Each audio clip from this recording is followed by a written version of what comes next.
If you look carefully at the map of Russia, the first thing you notice is its huge size. Russia is the largest country in the world, spread across 11 time zones and 2 continents, Europe and Asia.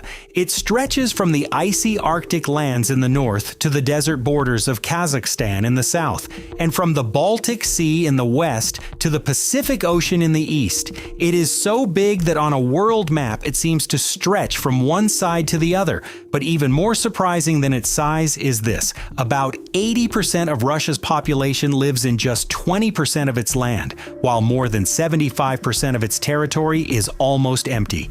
So the question is, why? How can such a powerful country with so much land have so much empty space? The answer is not simple. To understand it, we need to look at Russia's geography, history, and politics together. If we divide Russia into 2 parts, European Russia and Asian Russia, the pattern becomes clearer. European Russia covers only about 23% of the land, but around 80% of the population lives there. On the other hand, Asian Russia, also known as Siberia or the Russian Far East, makes up about 75% of the country, but has very few people. European Russia is also where Moscow is located, which is not only the capital, but also the political and economic center of the country. Along with it, Saint Petersburg, known as Russia's cultural hub, is also in this region. Most of Russia's railways, roads, major industries, and government institutions are concentrated in this western part. But why is Russia's eastern side, Siberia and the Far East, still so empty even after so many years? To understand this, we have to go back centuries into Russia's history. In the beginning, Russia was not as large as it is today. At that time, this region had small Slavic communities living mainly in what is now Western Russia and Ukraine.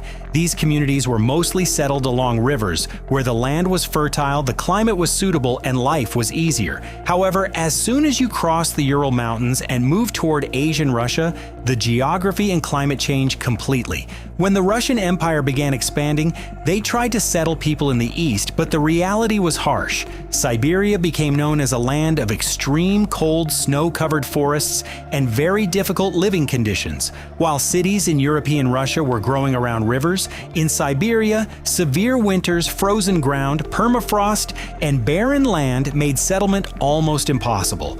Then, in the early 20th century, when the Soviet Union came to power, its leaders decided to develop Eastern Russia for strategic reasons. They created aggressive plans to expand population and development toward the east, especially in Siberia and the Far East. But this time, it was not based on people's choice.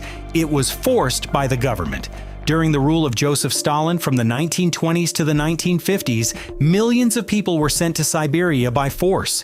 These included political prisoners accused of opposing the government, ordinary citizens assigned to hard labor, and many others who were treated almost like slaves. They were sent to prison labor camps built in extreme cold conditions, known as gulags. During this time, when the Soviet Union decided to develop Eastern Russia, it did not just send people there, it also started building new cities and industrial centers. These centers were usually built near oil fields, coal mines, and military bases.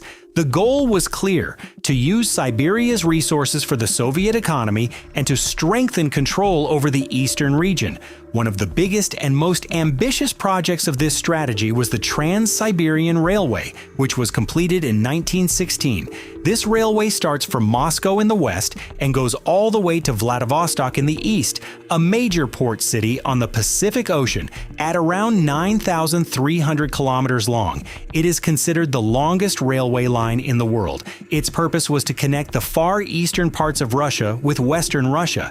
At that time, it was a major achievement both in technology and strategy, and it helped open up some of the previously hard-to-reach areas of Siberia.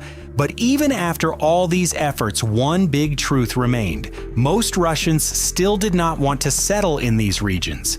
Even with new cities, industries, and railways, the number of people living in Eastern Russia remained low. The biggest reason for this is that Western Russia is naturally more suitable for living. European Russia has a more comfortable climate, fertile land, and flat terrain, which makes farming and building much easier. especially the Black Earth Belt region, which includes areas like Kursk, Voronezh, and Belgorod, is considered one of the most fertile agricultural regions in the world. This area produces about 70% of Russia's total grain, including crops like wheat, barley, and sunflower. In addition, major rivers like the Volga River and the Dnieper River not only support agriculture but have also been used for trade and transport throughout history.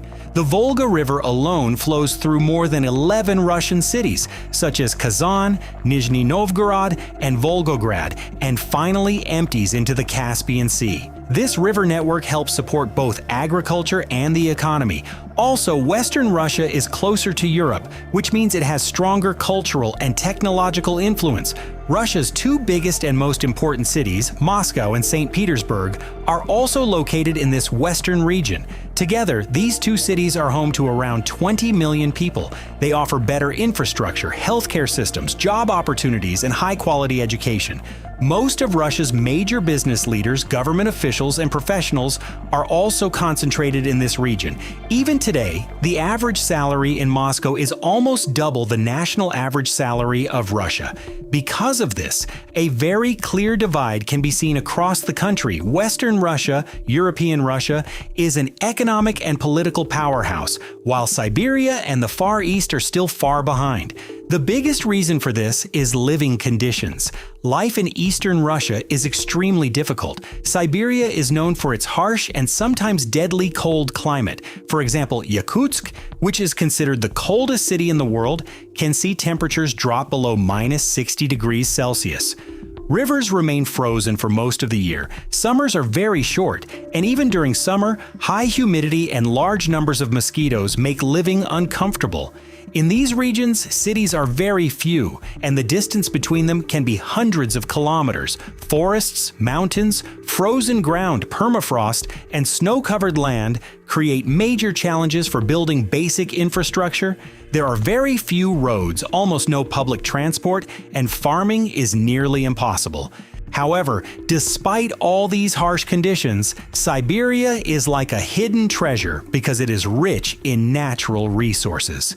Most of Russia's oil, gas, coal, gold, diamonds, and even fresh water and uranium come from this region.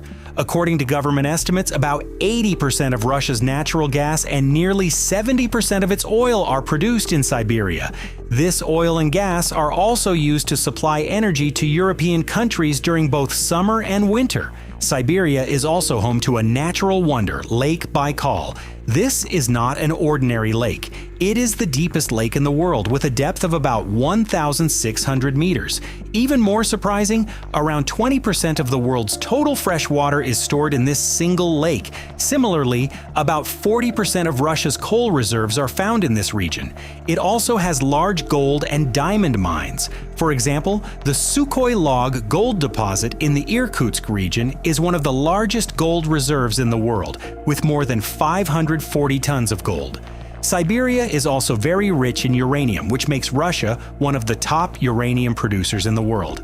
However, the biggest problem is that extracting these valuable natural resources from places like Siberia and the Arctic is not easy. It is extremely expensive and difficult. In Arctic areas, the cold is so intense that reaching the ground beneath thick layers of ice is itself a challenge. On top of that, there are very few roads or transport networks, making it very hard to move drilling equipment and heavy machinery there. Because of this, extracting oil and gas in Russia is much more costly and risky compared to warmer regions like the Middle East or the United States. People who live in Siberia usually work in oil, gas, or mining industries. For them, it is often a temporary place. There is work and money, but life is very hard. Cities are thousands of kilometers apart, and the land between them is filled with dense forests, permanent snow, and harsh weather. When their job contracts end, most people leave and return to European Russia or other more developed areas.